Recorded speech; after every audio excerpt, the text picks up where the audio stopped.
Hello बच्चों, कैसे हैं आप सब लोग। उम्मीद है सबकी पढ़ाई अच्छी चल रही होगी। तो मेरा नाम है निशांत और आप लोग मेरे साथ सीख रहे हो फिजिक्स। तो जैसा कि हमने नीट की चैप्टर वाइज पीवाई की सीरीज स्टार्ट कर रखी थी, इसमें हम ट्वेल्थ का chapter 2 electric potential and capacitance के क्वेश्चन डिस्कस कर रहे थे। और इस डिस्कशन में हम ऑलरेडी दो पार्ट ऑलरेडी इस चैप्टर के अपलोड कर चुके हैं, जिसमें हम काफ़ी सारे क्वेश्चन हमने डिस्कस कर लिए थे। चलिए इस सीरीज को आगे बढ़ाते हैं और जो कुछ क्वेश्चन रह गए थे हमारे, उनको सॉल्व करते हैं। ठीक है, तो A I P M T prelims 2011 तक क्वेश्चन हमारे डिस्कस हो गए थे। इसके आगे बढ़ते हैं, 11 से लेके अब जो 2005 तक के क्वेश्चन रहे हैं उनको डिस्कस करते हैं। तो क्वेश्चन नंबर 39 देखिए। Three charge each q are placed at the corners of an isosceles triangle ABC of sides BC and AC 2A। ये आपको आइसोसेलेस ट्राइंगल दे रखा है और इसमें BC साइड और AC साइड दोनों सेम है। दोनों की ही लेंथ 2A है। साथ में दे रखा है D and E are the mid points of BC and CA। E जो है वो AC का मिड पॉइंट है और D जो है वो हमारे पास BC का मिड पॉइंट है। The work done in taking a charge capital Q from D to E, D से E तक ले जाने में किसी चार्ज कैपिटल Q को कितना वर्क करना पड़ेगा, और हर कॉर्नर पे स्मॉल q रखा हुआ है प्लस का। ठीक है, देखो किसी भी चार्ज को ले जाने में जो एक्सटर्नल का वर्क होगा, कुछ नहीं बोला जाए तो एक्सटर्नल का ही वर्क निकालना है। अगर इलेक्ट्रिक फील्ड का वर्क पूछा होता तो फिर मेंशन करता work done by electric field. तो work done by external force अगर निकालना तो ये कितना होता है हमारे पास, किसी चार्ज कैपिटल Q को अगर अपन लेके जाएं तो किसी चार्ज कैपिटल Q को एक पॉइंट से दूसरे पॉइंट तक ले जाने में जो हमको वर्क करना पड़ता है वो होता है Q into V final minus V initial. Q into V final minus V initial, where V is the electric potential. अब बात आती है कहाँ से कहाँ लेके जाना है अपन को। तो क्वेश्चन पढ़िए ज़रा ध्यान से। अपन को D टू A लेके जाना है, D से लेके जाना है A तक। तो फाइनल तो हो गया E और इनिशियल हो गया D। तो ये हो जाएगा हमारे पास वर्क। अब कैसे भी करके बस अपन को पोटेंशियल फाइंड करना है वीई और बीडी। इसके बाद इजीली ये क्वेश्चन सॉल्व हो जाएगा। तो पोटेंशियल के रिगार्डिंग देखते हैं जरा आगे क्या करेंगे। हाँ भाई, पॉइंट चार्जेस की वजह से अगर कोई पॉइंट चार्ज है क्यू, इसकी वजह से आर डिस्टेंस पे पोटेंशियल कितना होता है के क्यू बाई आर। अगर प्लस का है तो प्लस का रखना है, माइनस का है तो माइनस का रखना है। अब देखिए जरा, मैं सबसे पहले पॉइंट डी पर पोटेंशियल कैलकुलेट करता हूँ। तो पॉइंट डी पर अगर अपन पोटेंशियल कैलकुलेट करें हर एक चार्ज की वजह से तो कितना आएगा देखिए। डी पॉइंट पे पोटेंशियल, तो इस सबसे पहले तो ए वाले की वजह से देखते हैं। ए वाले के लिए ये जो सेपरेशन है ये वाला, ये कितना हो जाएगा हमारे पास। देखो बी का डिस्टेंस पता है मेरे को, एक सी का डिस्टेंस पता है यहाँ से, तो मैं इसका भी डिस्टेंस निकाल लेता हूँ। तो इस ट्राइंगल में चलो एक बार के लिए इसको आर मान लेते हैं, क्योंकि सिमेट्रिक है, अपन को वैल्यू भी कैलकुलेट करने की जरूरत नहीं पड़ेगी। ये डिस्टेंस है आर। तो बी से इस ई पॉइंट की डिस्टेंस भी कितनी हो जाएगी हमारे पास, आर हो जाएगी सिमेट्रिक से। क्लियर। अब डी पॉइंट का अगर पोटेंशियल लिखा जाए तो इस प्लस क्यू की वजह से ए वाले चार्ज की वजह से डी का पोटेंशियल कितना लिखेंगे, के क्यू बाई आर। बी वाले चार्ज की वजह से डी का पोटेंशियल कितना लिखेंगे, के क्यू बाई ए। और सी वाले चार्ज की वजह से भी डी का पोटेंशियल कितना लिखेंगे, के क्यू बाई ए। क्लियर। अब एक बार देख लेते हैं वैल्यू को। हो सकता है कैलकुलेट करने की जरूरत ही ना पड़े, जरूरत पड़ेगी तो आर कैलकुलेट भी करेंगे। अब ई का पोटेंशियल निकालते हैं, पोटेंशियल एट ई। हाँ भाई, तो ई का पोटेंशियल ए वाले चार्ज की वजह से कितना हो जाएगा, के क्यू बाई ए। बी वाले चार्ज की वजह से आर डिस्टेंस पर है तो इसकी वजह से हो जाएगा के क्यू बाई आर। और सी वाले चार्ज की वजह से ई पॉइंट जो है वो ए डिस्टेंस पर है तो उसकी वजह से भी पोटेंशियल हमारे पास के क्यू आई है। अब हमको क्या निकालना है, V E minus V D, potential difference find करना। और साफ साफ दिखाई दे रहा है कि ई और डी जो है वो सेम पोटेंशियल पे हैं। और अगर ये सेम पोटेंशियल पे हैं तो नो डाउट इनका डिफरेंस कितना हो जाएगा, जीरो। तो वर्क डन भी कितना आ जाएगा हमारे पास, जीरो आ जाएगा। क्लियर। तो मैं साफ साफ कह सकता हूँ कि सीमेंट की डी और ई का पोटेंशियल सेम होने की वजह से पोटेंशियल डिफरेंस जीरो हो गया। तो work done to move a charge capital Q from A to D will be zero. First option will be the correct answer. Clear. उम्मीद है सबको समझ में आ गया होगा। नेक्स्ट क्वेश्चन देखते हैं। The electric potential V at any point x y z in meters in space is given by V equal to 4x square volt. The electric field at a point 1, 0, 2 in volt per meter कितना होगा। देखो आपको एक space में potential का function दे रखा है कि पोटेंशियल जो है वो x के साथ इस तरीके से वेरी कर रहा है और इलेक्ट्रिक फील्ड पूछा है स्पेसिफिक पॉइंट पर। तो अपन को ऑलरेडी पता है कि जब भी अपन को V दे रखा हो एक्स वाई जेड की फॉर्म में, तो इलेक्ट्रिक फील्ड निकालते हैं minus partial differentiation of V with respect to x i cap plus partial differentiation of V with respect to y j cap plus partial differentiation of V with respect to z k cap. Clear. जब x के respect में differentiation करेंगे तो y और z को as constant deal करते हैं, y के रेस्पेक्ट में डिफरेंस करते टाइम x और z को एज कांस्टेंट डील करते हैं, z के रेस्पेक्ट में डिफरेंशिएशन करते टाइम x और y को कांस्टेंट की तरह मानेंगे। फिलहाल सारा का पोटेंशियल केवल x पे ही वेरी कर रहा है तो x के रेस्पेक्ट में डिफरेंशिएशन आएगा, बाकी सबका जीरो हो जाएगा हमारे पास। तो इलेक्ट्रिक फील्ड कितना आ जाएगा हमारे पास minus d by d x कीजिए तो 4 पड़ा रहेगा, एक्स स्क्वायर का डिफरेंशिएशन हो गया 2x। तो इलेक्ट्रिक फील्ड जो होगा x के साथ वेरी करेगा और उसकी वैल्यू होगी माइनस 8x आई कैप। अब इसने हमको स्पेसिफिक पॉइंट पर पूछा है, इस पॉइंट के लिए 1, 0, 2 पे x की वैल्यू 1, y की वैल्यू 0, 2 और z की वैल्यू 2। यहाँ केवल x ही रखना है अपन को, तो x की जगह 1 रखते हैं तो ये आ जाएगा माइनस 8 आई कैप। सब कुछ ऐसा यूनिट में गिवन है। तो मैं कहूँगा इस पॉइंट पर इलेक्ट्रिक फील्ड कितना आ गया हमारे पास 8 वोल्ट पर मीटर आ गया अलोंग माइनस आई के बता रहा है अलोंग नेगेटिव एक्स एक्सेस की तरफ, ये इसकी डायरेक्शन होगी। वैसा ऑप्शन ढूंढिए। सबसे पहले तो 8 वोल्ट पर मीटर, तो ये हमारे पास सेकंड में भी है और थर्ड में भी है। अलोंग नेगेटिव एक्स एक्सेस आना चाहिए, तो second will be the correct answer. Clear. Next question की तरफ चलते। A series combination of N1 capacitors each having value C1 is charged by a source of potential difference 4V। Question ने क्या कहा है देखिए कि हमने क्या किया, identical capacitance C1 C1 C1 के N1 कैपेसिटर्स को क्या किया, सीरीज में लगा दिया। ये भी C1 C1 C1 C1 और ऐसे टोटल N1 कैपेसिटर्स है। तो सीरीज में अपन को पता है अगर मैं आइडेंटिकल सी कैपेसिटेंस के एन आइडेंटिकल कैपेसिटर अगर मैं लूँ तो सीरीज में इक्विवेलेंट आता है C बाई एन और पैरेलल में डायरेक्ट ऐड होके हो जाते हैं एन सी। इसी रिलेशन को सीधा काम में लेते हैं यहाँ पर।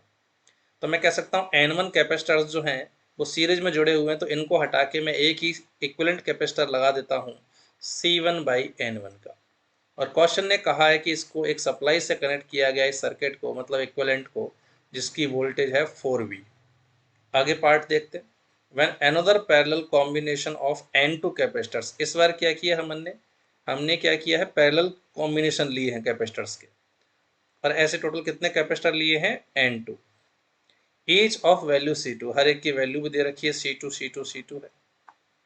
तो एक चीज तो कह सकता हूँ कि अब अगर मैं इन सबको हटा के एक ही कैपेसिटर लगाऊं तो डायरेक्ट ऐड हो जाएंगे, ये हो जाएगा N2C2 इस charge by a source of potential difference V। इसको चार्ज किया गया है V वोल्ट की एक बैटरी से। क्लियर। अब देखो इक्विवेलेंट आ गया हमारे पास, तो सीधा सीधा किसी में भी स्टोर्ड एनर्जी निकाल सकते हैं। इसमें स्टोर्ड एनर्जी हो जाएगी फर्स्ट सर्किट में half C equivalent into V square, इसमें हो जाएगी half C equivalent into V square. कोई चार्ज भी पूछे तो C इंटू वी से चार्ज भी आ सकता है। अब क्वेश्चन ने क्या कहा है, it has the same total energy, ध्यान देना टोटल एनर्जी की बात की है इसने, same total energy stored in it as the first combination has. Question ने क्या बोला है कि सेकंड वाले के अंदर भी उतनी ही स्टोर्ड एनर्जी है जितनी फर्स्ट वाले के अंदर है, तो C2 कितना होगा। तो स्टोर्ड एनर्जी फाइंड करते हैं। फर्स्ट सर्किट में स्टोर्ड एनर्जी कितनी हो जाएगी, हाफ C है उसके लिए C1 by N1 into 4V का स्क्वायर। सेकेंड सर्किट में स्टोर्ड एनर्जी हो जाएगी हाफ C है इसके लिए N2C2 और V का स्क्वायर। क्वेश्चन ने गिवन किया है कि दोनों में स्टोर्ड एनर्जी सेम है, तो फर्स्ट में तो हो गई half C1 by N1, 4V square को मैं 16V स्क्वायर लिख रहा हूँ, U2 हो गया half N2C2 into V square. Solve करते हैं जरा। अपन को इसमें C2 की वैल्यू फाइंड करनी है। वी स्क्वायर से वी स्क्वायर कैंसिल हुआ, हाफ से हाफ कैंसिल हुआ, तो साफ साफ यहाँ से C2 की वैल्यू क्या आ रही है, C1 अपॉन में N1 N2। This is the value of C2। ऐसा कौन सा ऑप्शन है हमारे पास, एक मिनट दोबारा चेक कर लेते हैं। सॉरी 16 और पर 16C1 अपॉन में N1N2। अब ऐसा कौन सा ऑप्शन है? 16C1 अपॉन में N1N2, fourth option will be the correct answer. Clear? उम्मीद है सबको समझ में आ गया होगा। नेक्स्ट क्वेश्चन की तरफ चलते हैं। Two parallel metal plates having charge Q and minus Q face each other at a certain distance between them। हमने क्या किया, हमारे पास दो मेटल प्लेट्स हैं, एक दूसरे की तरफ फेस करते हुए जो हैं उन पर चार्ज दे रखे हैं Q और माइनस Q, बेसिकली पीपीसी हो गया पैरेलल प्लेट कैपेसिटर, और इनके बीच में कुछ स्पेस है। If the plates are now dipped in a kerosene oil tank, the electric field between plates कितना हो जाएगा? अब बोल रखा है कि इस पूरे के पूरे कैपेसिटर को अपन ने क्या किया, केरोसिन में डिप कर दिया। तो जैसे केरोसिन में डिप करोगे तो एक तरह से पूरे के पूरे कैपेसिटर के अंदर एक डाइलेक्ट्रिक कांस्टेंट के का मीडियम बढ़ जाएगा, तो सीधा डाइलेक्ट्रिक मीडियम फिलिंग प्रॉब्लम हो गई।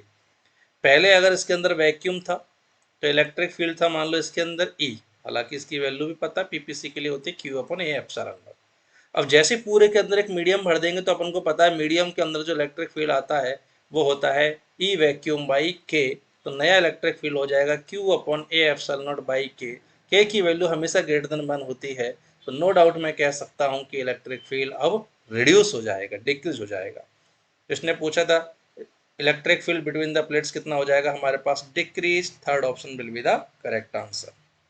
ठीक है, नेक्स्ट क्वेश्चन देखते हैं। जरा। Three concentric spherical cells having radius A, B and C, where A is less than B less than C, have surface charge densities sigma, minus sigma, sigma respectively. If VA, VB, V and VC denote the potential of three cells, then for C equal to A plus B we have relation। Question क्या दे रखा है पहले तो ये समझिए। आपको three concentric spherical shell दे रखे हैं, कंडक्टिंग शेल,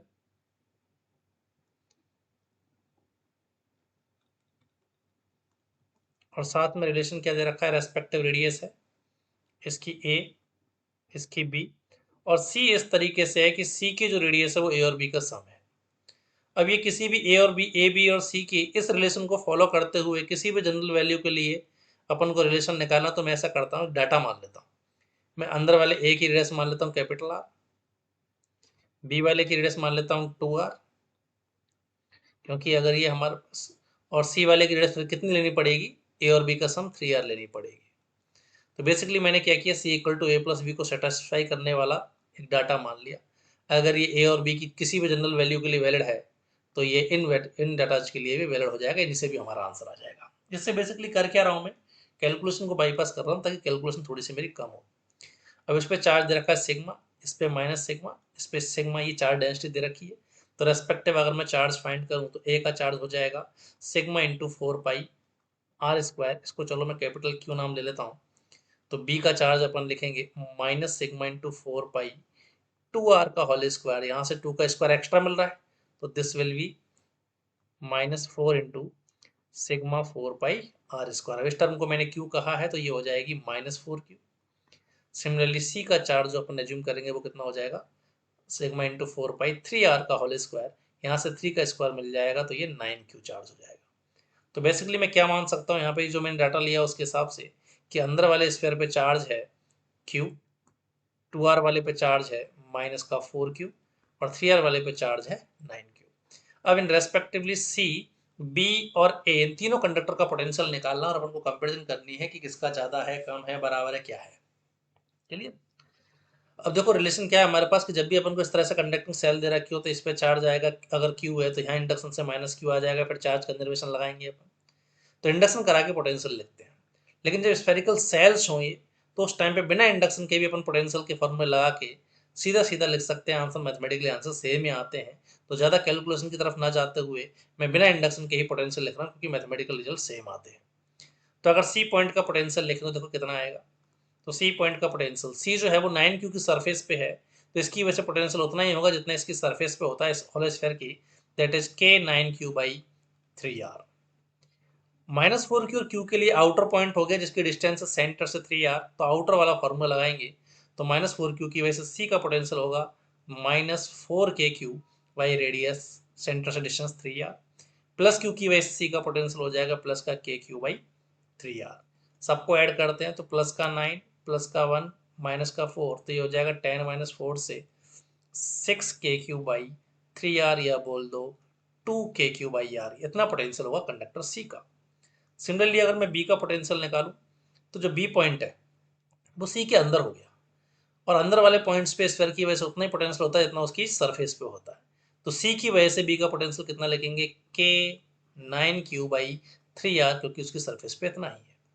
-4Q के लिए ये इसकी सरफेस हो गई, तो -4Q की सरफेस पे पोटेंशियल है -4KQ बाई 2R। अब इसकी रेडियस लेंगे। Q वाले की वजह से अगर मैं देखूं तो Q वाले के लिए आउटर पॉइंट हो गया ये बी पॉइंट, तो इसकी वजह से पोटेंशियल Q वाले की वजह से सेंटर से डिस्टेंस है 2R, तो Q वाले की वजह से आउटर पोजीशन पे पोटेंशियल का फॉर्मूला लगा दिया अपन ने। तो ये वैल्यू कितनी आ रही है हमारे पास, सॉल्व करते हैं जरा ऐसे, देखिए जरा कितना आ रहा है।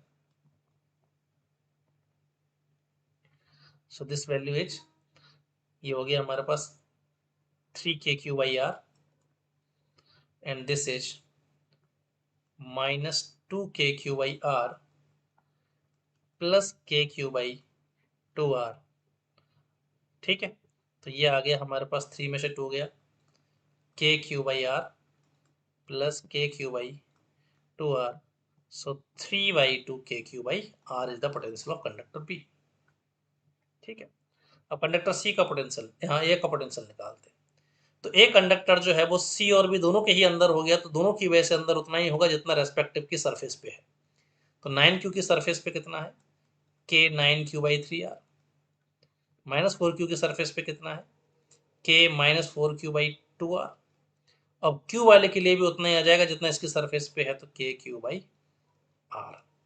सबको ऐड करते हैं तो ये हो गया 3KQ by R -2KQ by R plus KQ by R। तो दिस वैल्यू कितनी आ गई हमारे पास, 2KQ बाई R। तो अगर मैं डाटा को कंपेरिजन करूं तो A और C का पोटेंशियल हमारे पास सेम है, but not equal to B का पोटेंशियल। वैसा कौन सा ऑप्शन है देखिए जहां A और C का सेम हो but not equal to B, तो fourth option will be the correct answer. Clear, उम्मीद है सबको समझ में आ गया हो। नेक्स्ट क्वेश्चन देखिए, 3 capacitors each of capacitance C and breakdown voltage V are joined in series, the capacitance and breakdown voltage of the combination कितना होगा।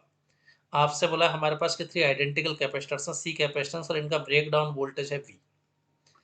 अब इनको अपन अगर मैं कॉम्बिनेशन में लगा दूं, सीरीज कॉम्बिनेशन में, तो पूरे सप्लाई के अक्रॉस जो हमारे पास कॉम्बिनेशन के अक्रॉस जो मैक्सिमम सप्लाई जो है V डैश कितनी लगाई जा सकती है।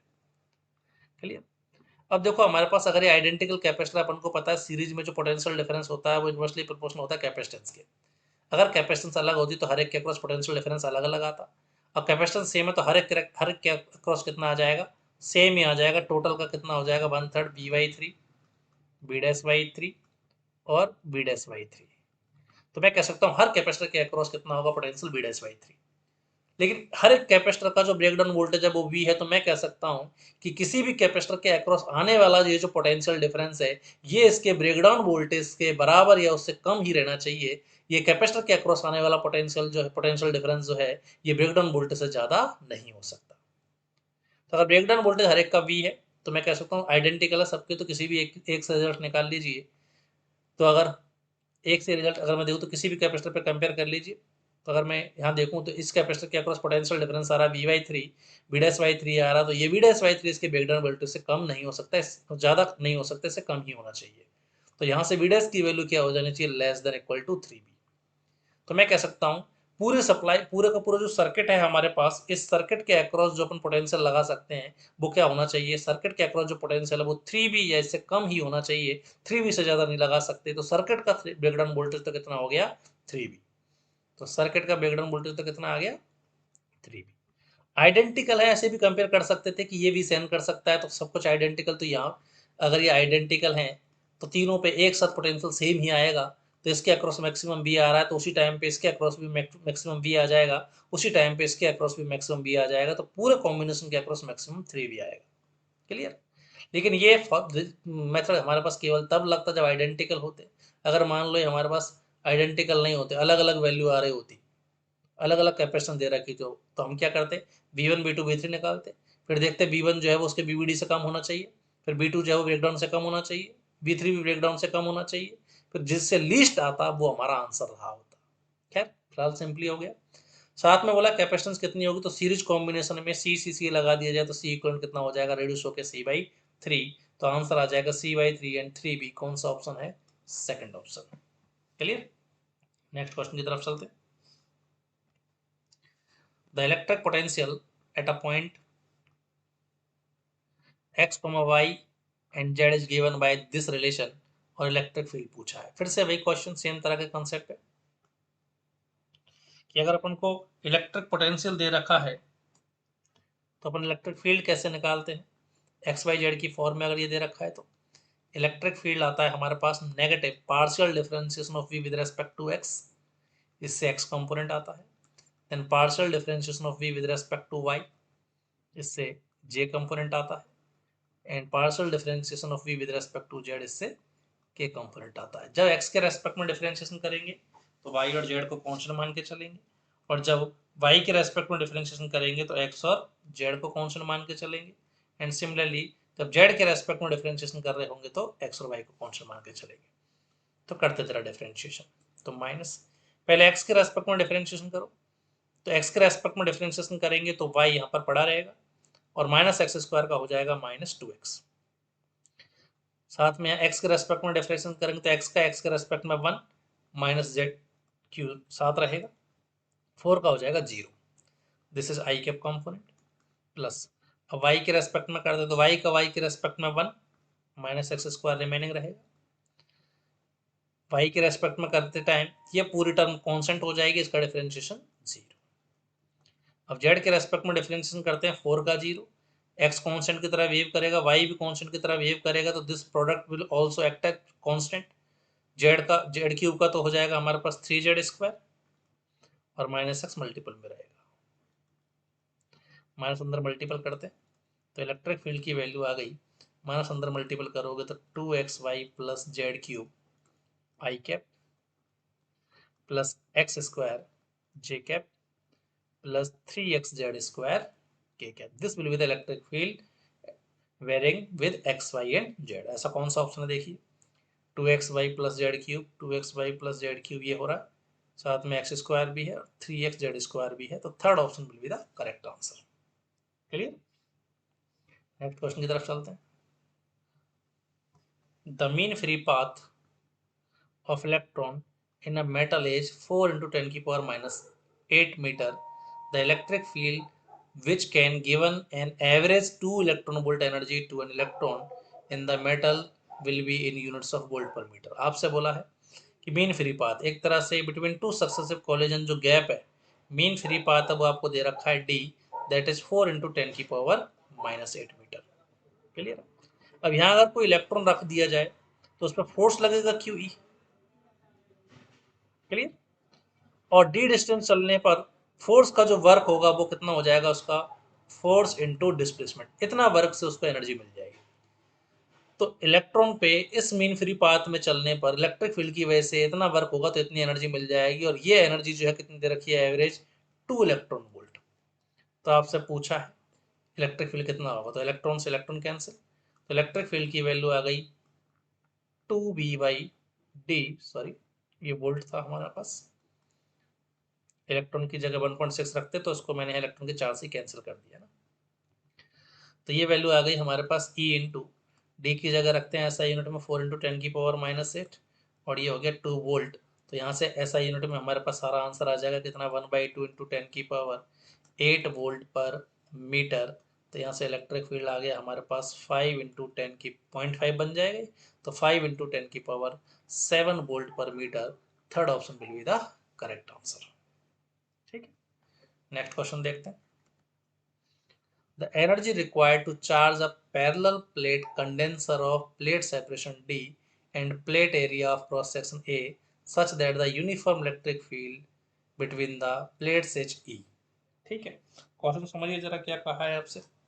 आपसे बोला है कि हमारे पास एक पैरेलल प्लेट कैपेसिटर है जिसका एरिया है ए, सेपरेशन है डी, और इसके अंदर इलेक्ट्रिक फील्ड है यूनिफॉर्म दैट इज ई। तो इसमें इसको चार्ज करने के लिए कितना वर्क करना पड़ेगा, कितनी एनर्जी रिक्वायर्ड है। तो इसके अंदर स्टोर्ड एनर्जी निकाल दीजिए सीधा, जितना स्टोर्ड एनर्जी होगी। हाँ, अगर ये बैटरी का वर्क करता तो अपन को रिलेशन पता है कि जितनी भी स्टोर होती है उसका डबल वर्क करती है बैटरी। फिलहाल हम से कुछ नहीं बोला तो अपन एक्सटर्नल का वर्क कितना हो जाएगा जितना इसमें स्टोर्ड एनर्जी है।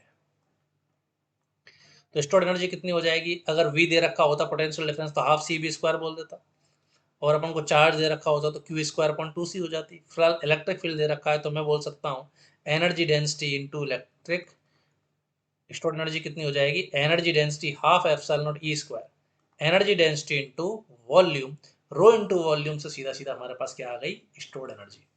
तो करेक्ट आंसर कौन सा हो जाएगा हमारे पास, तो करेक्ट आंसर हो जाएगा हाफ ε0E² इंटू AD से। देखिए जरा कौन सा ऑप्शन है ऐसा, half ε0E² into AD, first option will be the correct answer. Clear. Next question देखिए जरा, the electric potential at a point in free space due to a charge q coulomb is this, the electric field at that point। आपसे कहा है कि एक charge है capital Q, इसकी वजह से किसी r डिस्टेंस पे यहाँ जनरल पॉइंट पर फ्री स्पेस में पोटेंशियल जो है वो जो कि कितना होता है KQ/R। इसकी वैल्यू दे रखी है Q इंटू 10⁻11 वोल्ट। क्लियर। तो यहाँ से अगर मैं सेपरेशन निकालूं तो R की वैल्यू कितनी आ गई, K/10⁻11। इतने सेपरेशन पे पोटेंशियल दे रखा है। आपसे पूछा फिर इसी पॉइंट पे इलेक्ट्रिक फील्ड बताइए, तो पॉइंट चार्ज की इलेक्ट्रिक फील्ड कितना होता है, किसी भी पॉइंट पर KQ/R² रखते हैं वैल्यू, KQ, R की जगह R अपन R² रखना, तो दिस विल बिकम K²/10⁻22। तो इलेक्ट्रिक फील्ड आ गया KQ/K² इंटू 10⁻22। एक के से एक के कैंसिल, तो Q/K, K की जगह लिख सकते हैं 1/4πε0 into 10⁻22, तो this is 4πε0Q into 10⁻22 volt पर metre will be the electric field. अब ऐसा कौन सा ऑप्शन देखिए, 10⁻22 10⁻22 साथ में 4πε0, second option will be the correct answer. अभी तो सबको समझ में आ गया होगा। नेक्स्ट क्वेश्चन देखिए, charge Q and -Q are placed at a point A and B respectively which are at a distance 2L apart। आपसे बोला है कि A और B पे अपन ने क्या रख दिया, एक तो प्लस का Q और एक माइनस का Q, और दोनों के बीच में 2L सेपरेशन है। अब क्या किया है, the work done to move a charge capital Q along the semi circle CRD। अब एक कैपिटल Q को C से D तक ले जाने में कितना वर्क करना पड़ेगा, तो कैपिटल Q को C से D तक ले जाने में वर्क करना पड़ेगा charge into final potential minus initial potential. Clear. अब ध्यान देना, जब मेरे को स्मॉल कैपिटल Q पे वर्क निकालना है तो ये जो V और जो पोटेंशियल लेके जाएंगे वो इस कैपिटल Q के अलावा सबके होंगे, क्योंकि F=QE में तो E होता है वो इस Q के अलावा सबका होता है, क्योंकि चार्ज खुद पे फोर्स नहीं लगाता तो खुद पे वर्क नहीं करेगा ये। क्लियर है। तो कैपिटल Q को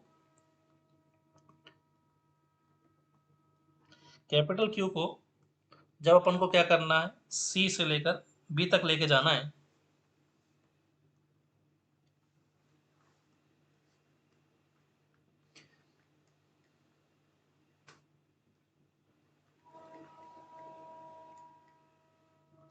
कैपिटल Q को जब C से लेकर B तक लेके जाना है तो कैपिटल Q का पोटेंशियल नहीं आएगा, बाकी सबका आएगा। मतलब स्मॉल q और माइनस q का ही पोटेंशियल लिखना है। तो C का अगर मैं पोटेंशियल लिखूं तो C का पोटेंशियल प्लस Q की वजह से लिखा जाएगा KQ/L, और माइनस Q की वजह से यहाँ का पोटेंशियल हो जाएगा minus KQ/L, that is 0। Similarly D का पोटेंशियल अगर लिखें तो एक सर्कुलर आर्क में लेके गए तो ये L एक रेडियस हो जाएगी इसकी, तो ये डिस्टेंस भी L हो जाएगी हमारे पास। तो D का पोटेंशियल माइनस Q की वजह से आएगा माइनस KQ/L, और प्लस Q की वजह से D का पोटेंशियल हो जाएगा KQ/3L। तो ये वैल्यू आ गई हमारे पास, 1/3 में से 1 सब्ट्रैक्ट होगा तो माइनस का 2/3 KQ/L। तो वर्क हो जाएगा Q इंटू D का पोटेंशियल माइनस C का पोटेंशियल, तो वर्क इज -2/3 KQQ/L, जहाँ K को फर्दर अपन 1/4πε0 लिख देते हैं, तो वर्क की वैल्यू कितनी आ गई, -QQ अपॉन में 2 से जाएगा 2 टाइम्स, तो 6πε0L। अब देखिए ऐसा ऑप्शन कौन सा है हमारे पास, फर्स्ट ऑप्शन है ऐसा, तो ये first option will be the correct answer. चलिए नेक्स्ट क्वेश्चन देखिए जरा। Two condenser, one of capacity C and other of capacity C/2 are connected to a V volt of battery as on the figure. The work done in charging fully both the condenser. आपको बोला है कि दोनों condenser को charge करने में कितना work करना पड़ेगा। ध्यान देना, बैटरी का वर्क नहीं पूछा है, केवल वर्क पूछा है, तो जितनी इनमें स्टोर्ड एनर्जी है उतना ही वर्क करना पड़ेगा, जितनी स्टोर्ड एनर्जी है, टोटल एनर्जी निकाल दो U1 + U2। और देखो यहाँ 0 मान लो तो यहाँ का V, ये भी V, ये भी V, 0 0, तो दोनों ऐसे भी देख सकते थे कि दोनों कैपेसिटर पैरेलल में है बैटरी के साथ, तो दोनों ही कैपेसिटर्स पे पोटेंशियल डिफरेंस हो जाएगा V। सीधा सीधा एनर्जी का फॉर्मूला लग सकता है। फर्स्ट C वाले में एनर्जी स्टोर हो जाएगी ½CV², सेकंड वाले में स्टोर एनर्जी हो जाएगी ½C/2V का होल स्क्वायर, तो this is 1 + 1/4 3/4CV² energy store होगी। Fourth option will be the correct answer. ठीक है, नेक्स्ट क्वेश्चन देखिए जरा। अब parallel plate air capacitor is charged, ये हमारे पास एक पैरेलल प्लेट एयर कैपेसिटर है, अभी इसके अंदर क्या है, एयर भरी हुई है, is charge to a potential difference of V volt. इसको अपन ने क्या किया, V वोल्ट से चार्ज किया, तो इस प्लेट पे पोटेंशियल, इस प्लेट पे पॉजिटिव चार्ज आ गया और इस पे नेगेटिव चार्ज आ गया, कुछ कैपेसिटेंस रही होगी इसकी C। After disconnecting the charging battery, the distance between the plates of the capacitor is increase. अब क्या किया, बैटरी हटा ली, मतलब आइसोलेटेड कैपेसिटर हो गया, और इनके बीच की अपन के डिस्टेंस को क्या किया अपन ने, change. The distance between the plates of the capacitor increases using an insulating handle, as a result the potential difference पे कमेंट करने क्या होगा। तो इनके बीच का सेपरेशन चेंज होता जा रहा है, मीडियम वगैरह चेंज नहीं हुआ, तो इसकी नई कैपेसिटेंस लिखूं तो कैपेसिटेंस कितनी होती है, A ε/D। ए सेम रहा, ε0 सेम रहा, तो डी बढ़ रहा है तो कैपेसिटेंस घटेगी। अब आइसोलेटेड कैपेसिटर के लिए पोटेंशियल सेम होने की गारंटी नहीं है, बट हर एक प्लेट का चार्ज सेम रहेगा, ये चीज मैं गारंटी से कह सकता हूँ, क्योंकि आइसोलेटेड कैपेसिटर है, ये प्लेट अपने आप में आइसोलेटेड, ये प्लेट अपने आप में आइसोलेटेड, और एक आइसोलेटेड सिस्टम का चार्ज हमेशा कंजर्व रहता है। तो मैं कहूँगा इसका, इस कैपेसिटर का हमारे पास चार्ज चेंज होने वाला नहीं है। तो Q = CV से, Q कांस्टेंट है, मतलब C × V का प्रोडक्ट जो है वो क्या हो गया, कांस्टेंट, तो यहाँ से V जो है वो इनवर्सली प्रोपोर्शनल हो जाएगा कैपेसिटेंस। अब D बढ़ रहा है तो सेपरेशन बढ़ने की वजह से कैपेसिटेंस घटेगी, और कैपेसिटेंस अगर डिक्रीज होगी तो पोटेंशियल डिफरेंस बढ़ेगा, तो पोटेंशियल डिफरेंस विल इंक्रीज। 51 का करेक्ट आंसर हो जाएगा fourth option. Clear, next question की तरफ चलते हैं। A network of 4 capacitors of capacity equal to C, 2C, 3C and 4C, ये आपको कैपेसिटेंस दे रखे हैं, this is C, this is 2C, this is 3C and this is 4C, और आपसे पूछा था ratio of charges on C2 and C4, C2 और C4 पे चार्ज बताना है। तो देखो पोटेंशियल लिख लेता हूँ एक बार, जरा मैं सर्किट को सिंप्लीफाई करके थोड़ा सा और बना लेता हूँ। ये है हमारे पास 4C C4, और ऊपर वाले तीनों के तीनों सीरीज में हो गए, C, 2C एंड 3C। ठीक है, 4C वाले पे तो चार्ज अगर मैं लिखूँ Q4, तो नो डाउट सोचने की जरूरत ही नहीं है, ये 4C वाला हमारे पास V वोल्ट की इस पे पोटेंशियल डिफरेंस हो रखा है, तो 4C × V will be the charge. अब बात आ रही है 2C पे कितना चार्ज होगा। तो देखो 3C, 2C और C हमारे पास तीनों के तीनों सीरीज में, और अपन को पता है सीरीज में सब पे चार्ज सेम होता है, और उतना ही होता है जिनके जितना इनके इक्विवेलेंट पे होता है, तो इन सबको हटा के आप इसका इक्विवेलेंट ही लगा दीजिए।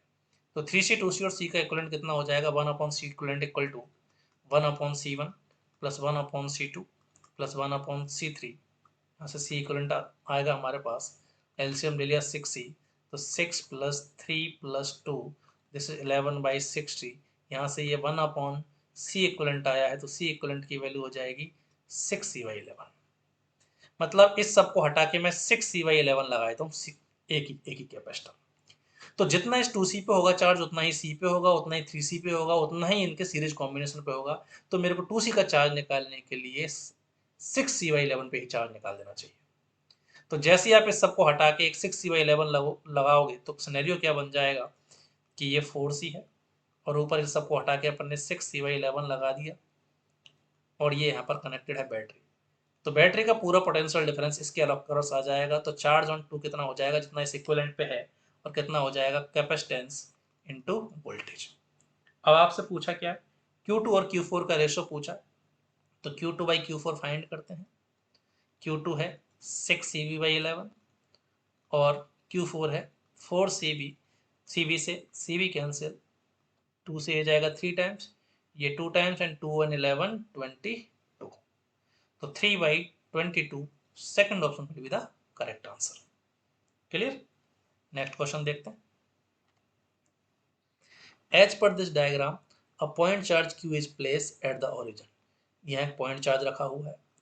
The work done in taking another charge point charge -Q from point A, और कोऑर्डिनेट दे रखे हैं A के 0, this length is A, to another point B जिसके कोऑर्डिनेट है A, 0, ये लेंथ भी A है, और वर्क पूछा है स्ट्रेट पाथ से ले जाने में। तो आपसे बोला है -Q चार्ज को जब अपन लेके जाएंगे तो B A से B तक ले जाने में वर्क कितना करना पड़ेगा, Q into V final minus V initial. अब -Q को ले जाने में वर्क निकालना है, तो सेम पिछले क्वेश्चन की तरह मैं कह सकता हूँ -Q के अलावा बाकी सबका पोटेंशियल निकाला जाएगा। तो -Q के अलावा तो केवल एक Q है, बस इसी का पोटेंशियल निकालते हैं। तो A पे कह सकता हूँ A का पोटेंशियल कितना हो जाएगा इस Q की वजह से, KQ/A, और B का पोटेंशियल भी कितना हो जाएगा, KQ/A। तो डिफरेंस कितना हो गया, 0। तो मैं कह सकता हूँ इस कैपिटल -Q को A से B तक ले जाने में वर्क भी कितना करना पड़ेगा, 0। First option will be the correct answer. Clear. Next question देखते हैं। सेम तरह का क्वेश्चन आ गया फिर से। Two charges Q1 and Q2 are placed 30 centimetre apart as in the figure. तो Q1 और Q2 हमारे पास 30 सेंटीमीटर अपार्ट रखे हुए हैं। A third charge Q3 is moved along the arc of a circle of 40 centimetre. तो ये arc दे रखा 40 centimetre का, तो ये 30 है, तो दिस विल बी 10 सेंटीमीटर। तो बोल रखा है C से D तक ले जाया गया है। The change in its potential energy, the change in the potential energy of the system is this, के फाइंड करना। तो आपसे बोल रखा है कि पहले ये सिस्टम था, Q3 को यहाँ ले जाएंगे तो कितना पोटेंशियल एनर्जी में चेंज होगा। तो अपन पहले पोटेंशियल एनर्जी निकालते हैं।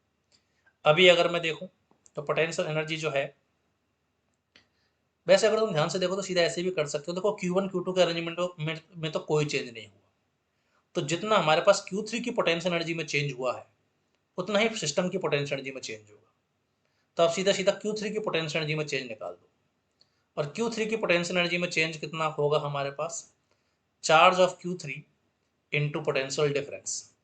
कि पहले हमारे पास जब ये C पर था तो इसकी पोटेंशियल एनर्जी थी इनिशियली, जब ये हमारे पास C पर था तो इसकी पोटेंशियल एनर्जी थी Q3 into potential of C due to A and B। और जब ये फाइनली हमारे पास, जब हमारे पास यहाँ पहुंच गया D पर, तो इसकी पोटेंशियल एनर्जी हो जाएगी Q3 into potential at due to A and B। तो ये हो जाएगा Q3 into VD minus VC। अब बस VD और VC का पोटेंशियल निकालना A और B की वजह से। तो C का पोटेंशियल क्या लिखेंगे A और B की वजह से, ये 30 है, ये 40 है, तो दिस विल बी 50 सेंटीमीटर। तो मैं कहूँगा C का पोटेंशियल हो जाएगा A की वजह से हो जाएगा KQ1/40 सेंटीमीटर, और B की वजह से हो जाएगा KQ2/50 सेंटीमीटर। सिमिलरली D का पोटेंशियल निकालूं तो Q1 की वजह से हो जाएगा KQ1/40 सेंटीमीटर, प्लस Q2 की वजह से हो जाएगा KQ2/10 सेंटीमीटर। तो यहाँ रखते हैं जरा वैल्यू Q3, BD में से VC को सब्ट्रैक्ट करो, जिसमें से कैंसिल हो गया, ये आ जाएगा KQ2/10 सेंटीमीटर को मैंने 0.1 मीटर लिख दिया, माइनस KQ2 50 सेंटीमीटर को 0.5 मीटर। तो ये आ गया हमारे पास, K कॉमन ले लिया, Q3। ध्यान देना ये K इलेक्ट्रोस्टैटिक फोर्स कॉन्स्टेंट है ना, वो K अलग दे रखा है उसने क्वेश्चन में। तो हो जाएगा, इसको ऊपर ले जाते हैं, 10Q2 माइनस ये बन जाएगा 10/5 से 2Q2। तो ये आ गया 1/4πε0 Q3 इंटू 8Q2। तो जो वर्क करना पड़ेगा या जो पोटेंशियल एनर्जी में चेंज होगा, that will be 8Q2Q3 upon में 4πε0। और आपको ये वर्क दे रखा है, ये कितना दे रखा है, KQ3 अपॉन में 4πε0 दे रखा है, ये पोटेंशियल एनर्जी में चेंज। इससे ये कैंसिल हुआ, Q3 से Q3 कैंसिल हुआ, तो जो K कॉन्सेंट्रेशन दे रखा है that is 8Q2। First option will be the correct answer. Clear. आप इसी क्वेश्चन को ऐसे भी कर सकते हैं, पहले अभी सिस्टम की पोटेंशियल एनर्जी निकालिए, बाद में फिर ये Q1 Q2 और यहाँ Q3 आ गया हमारे पास, इस सिस्टम की पोटेंशियल एनर्जी निकालना और सब्ट्रैक्ट कर देना, उससे भी सेम ही आंसर आ जाएगा। ठीक है, तो ये हमारा इस पार्ट का डिस्कशन कंप्लीट हुआ। चैप्टर 2 इलेक्ट्रिक पोटेंशियल कैपेसिटेंस का डिस्कशन कंप्लीट हुआ। उम्मीद है सबको समझ में आ गया होगा। तो मिलते हैं एक नेक्स्ट चैप्टर के डिस्कशन के साथ। तो सभी को गुड लक, पढ़ते रहिए सभी लोग। God bless you. Thank you.